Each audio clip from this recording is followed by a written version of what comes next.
Hey everybody, it's Tammy, the Brown Thumb Rebel Prepper here on a blustery, chilly day in April at the end of the month, and we are experiencing a lot of unusual weather right now. A little bit of rain, a lot of cold, and so I haven't been out in the garden as much, but I do want to show you what progress we're making right here.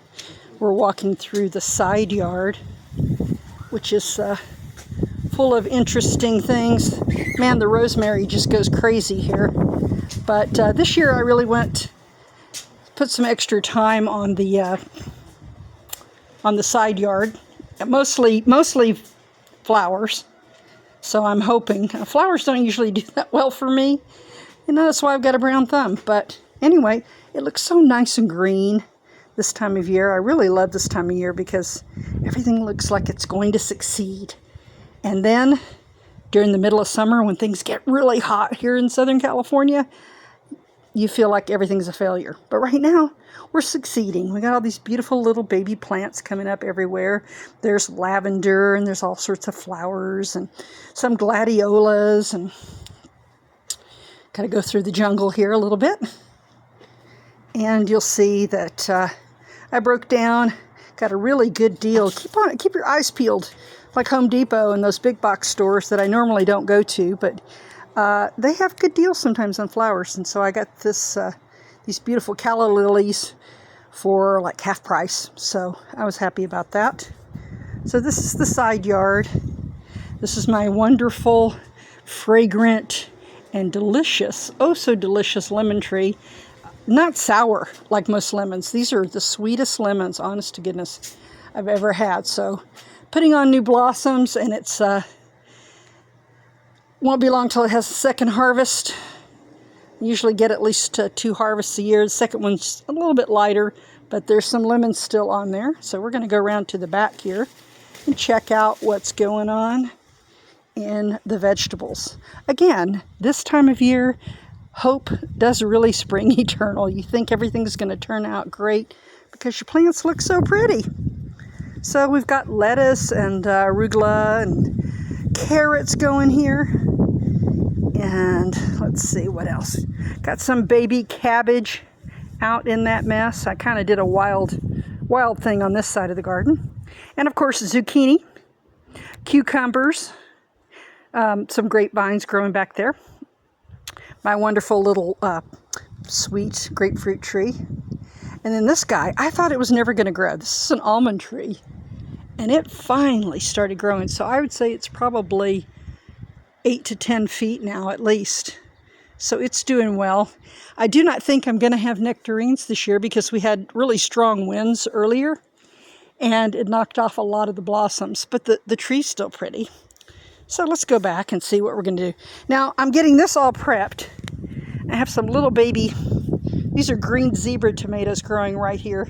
And I've got that going. But this is going to be the place that I transplant the healthiest of the tomato plants at some point in time. And I've been working. The most expensive thing I've done this year is to replace the traditional mulch with rubber mulch. Now, I don't recommend that in the garden, obviously. You don't want your plants growing in that rubber recycled stuff. But for doing the rest of the yard, if you hate having to mulch every single year, which I do, and if you hate having to weed, this is a good solution. This is rubber mulch, and I would say for your average little backyard, it's probably going to cost you over $200 to do it, but you'll do it one time, and you'll have it for anywhere from 12 to 15 years. So it's really worth it. It keeps its color. It does create a nice soft area, so if you have kids or dogs that like to play in the backyard, this is a lot safer. If they fall down, they're not as likely to break something. So that's something to consider if you're looking at mulch. Again, it's not going to be cheap, and I've done it over a couple of seasons now so that I could try to afford it. Anyway, we have watermelons growing back here. We have all sorts of cabbages and what else? Zucchini. I've got some peas, some bush peas back there. We've got onions, so everything looks so vibrant and so green right now, so beautiful. What I've been doing is I've been putting, and I'll show you this later in another video, I made my own concoction of banana water with a little CalMag in it, and it's really done well. I'll let you see on the tomatoes have really responded to that, because especially this plant. This plant has just taken off in the last couple of weeks since I've been giving it my special secret formula, and I will show you how to make that. It's something that you can make that won't cost you very much money, and to me it's a lot better for the plants than stuff that you buy in the store. So far everything's looking really good. Got some broccoli going here. Got some more onions. And I did just a mix of container plants plus these beds that I put together. And so, so far so good. Hopefully I got a good enough start. I started this back in February, so hopefully I got a jump start on the heat a little bit, and I'll have some crops before too long. I'm already ready. This kale, this curly kale, is just delicious. And I planted if all the tomatoes that I planted fruit, I'm going to have so many tomatoes, I'm not even going to know what to do with them. But I have a lot of tomatoes, and this is the good time for those of you that live in the heat like I do to get that lettuce and spinach going, because you're not going to get to have it too long. One thing you can do is buy some shade cloth, which I've done this year, and I'm going to be putting shade cloth up to cut back on some of the exposure to the UVs that just absolutely decimates the crops. And like you see, I put some spinach, and I put it right underneath the tree, and I got some nice leaves already on it. Some dinosaur kale, which is a personal favorite, more carrots, and more lettuce, because I'm getting it while I can, Now, I want to say that if you've got any kind of garden, you're going to be way ahead of the game, because I don't see anything positive coming in the next few months. It's not because I'm a doom and gloom person. It's because I know how things work in the world. And most likely these tariffs are going to start biting pretty soon. Will they fix things in the future? They could. They're certainly not going to hurt anything, because we're already getting the raw end of the stick on so many things.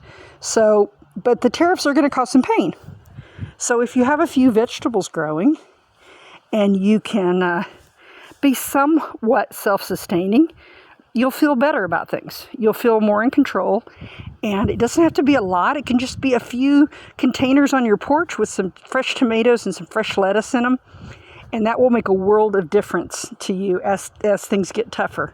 So, there's a lot of different reasons to garden, but the number one, I think, is that you do get a greater sense of peace of mind. You do feel a little more connected to your world. You feel a little more humble, because Mother Nature can take it right away from you, no matter how hard you work. And you're more appreciative and more grateful for what you do have. So even if you only grow a few plants, grow something. Growing something will benefit you in so many ways, and will help your mental health as well. So for the Brown Thumb Rebel Prepper, I'm Tammy. Keep on gardening. Even if you're bad at it like me, you can still get a lot of satisfaction. Thanks a lot.